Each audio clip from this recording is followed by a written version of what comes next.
আসসালামু আলাইকুম। তৈরি করছি খুবই সিম্পল একটা রেসিপি। ফার্স্টে এখানে আমি দিয়ে দিয়েছি মুসুরের ডাল। এবার কুচি করে কেটে নিয়েছি আলুকে। আমরা আলু যেভাবে কুচি করে কেটে নেই আলু ভাজির জন্য সেম ভাবে দিয়ে দিচ্ছি লবণ স্বাদ অনুযায়ী। রান্নাটা সিম্পল হলেও খেতে কিন্তু বেশ সুস্বাদু। এখানে এখন অ্যাড করে দিচ্ছি হাফ টি স্পুন হলুদের গুঁড়া, 1 টি স্পুন মরিচের গুঁড়া, 1 টি স্পুন ধনিয়ার গুঁড়া, 1 টি স্পুন টালা জিরার গুঁড়া, 1 টি স্পুন আদা রসুন পেস্ট। খুব ঝটপট একটি রান্নার রেসিপি আপনাদের সাথে শেয়ার করছি কোনো প্রকার ঝামেলা ছাড়া। মাঝারি সাইজের 3টা পেঁয়াজ কুচি করে অ্যাড করে দিলাম। অ্যাড করে দিচ্ছি 2 টেবিল স্পুন সয়াবিন তেল এবং ভালোভাবে হাত দিয়ে মেখে নিব।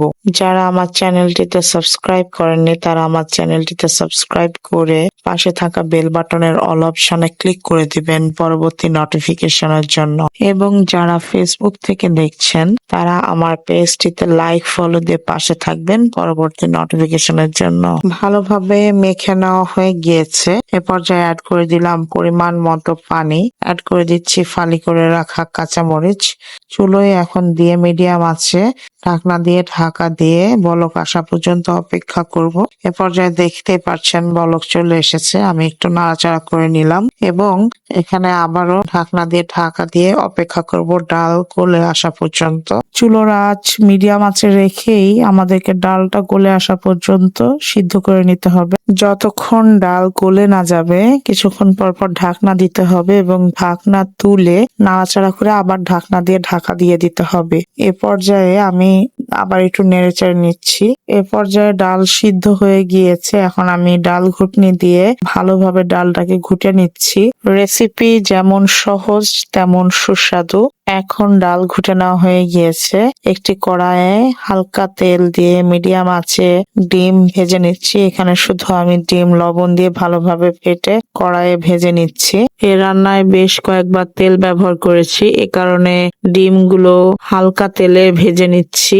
ডিমের কোয়ান্টিটি আপনাদের প্রয়োজন অনুযায়ী আপনারা ইউজ করবেন। এ পর্যায়ে অ্যাড করে দিচ্ছি হাফ টি স্পুন শাহি গরম মশলা গুঁড়া। যেহেতু আমি এখানে ডিম রান্না করছি একসাথে ডাল ডিম আলু, এই কারণে শাহি গরম মশলা গুঁড়া ইউজ করেছি। যদি শুধু ডাল আর আলু রান্না করতাম তাহলে কিন্তু আর শাহি গরম মশলা গুঁড়া ইউজ করতাম না। এ পর্যায়ে সবগুলো ভেজে রাখা ডিম অ্যাড করে দিয়েছি। এবার একটি কড়াইয়ে পরিমাণ মতো সয়াবিন তেল নিয়ে অ্যাড করে দিলাম শুকনা মরিচ। কিছুক্ষণ নাড়াচাড়া করে একটু ফ্লেভার আসলে অ্যাড করে দিলাম রসুন কুচি। ভালোভাবে নাড়াচাড়া করে হালকা কালার চেঞ্জ হয়ে আসলে অ্যাড করে দিচ্ছি পেঁয়াজ কুচি।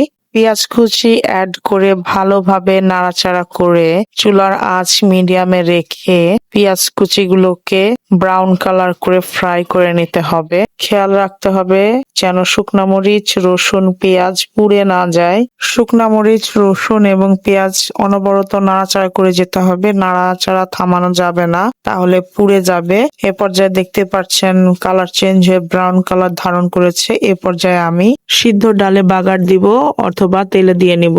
ব্রাউন হয়ে আসার পরে শুকনা মরিচ রসুন পেঁয়াজ খুব দ্রুত পুড়ে যেতে পারে, সেদিকে লক্ষ্য রাখতে হবে যেন পুড়ে না যায়। পুড়ে গেলে কিন্তু ডাল বাগার দিলে সেই ডাল আর খেতে ভালো লাগবে না। সো এদিকে লক্ষ্য রেখেই এখন আমি এখানে বাগার দিয়ে নিচ্ছি বা তেলে দিয়ে নিচ্ছি। খুব সাবধানতার সহিত বাগার দিয়ে নিতে হবে যেন শরীরে ছিটে না আসে।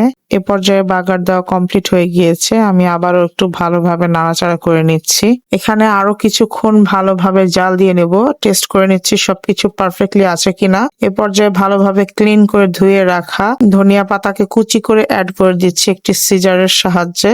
অবশ্যই ধনিয়া পাতাকে আগে থেকে ক্লিন করে ভালোভাবে পানি ঝরিয়ে নিবেন। ধনিয়া পাতা অ্যাড করে বেশ কিছুক্ষণ আরো জাল দিয়ে নিব, তাহলেই তৈরি হয়ে যাবে কোনো প্রকার ঝামেলা ছাড়া ঝটপট বেশ সুস্বাদু একটি রেসিপি। এ পর্যায়ে দেখতে পাচ্ছেন দেখতে কতটা লোভনীয় হয়েছে মাশাআল্লাহ, এবং খেতেও কিন্তু বেশ সুস্বাদু হয়েছে। আপনারা বাসায় অবশ্যই একবার ট্রাই করবেন, আমি গ্যারান্টি দিয়ে বলতে পারি আপনারা এই রেসিপির ফ্যান হয়ে যাবেন ইনশাল্লাহ। আজ আর নয়, দেখা হচ্ছে পরবর্তী কোনো রেসিপিতে। সেই পর্যন্ত সবাই ভালো থাকবেন সুস্থ থাকবেন, আমাদের জন্য দোয়া করবেন। আল্লাহ হাফেজ।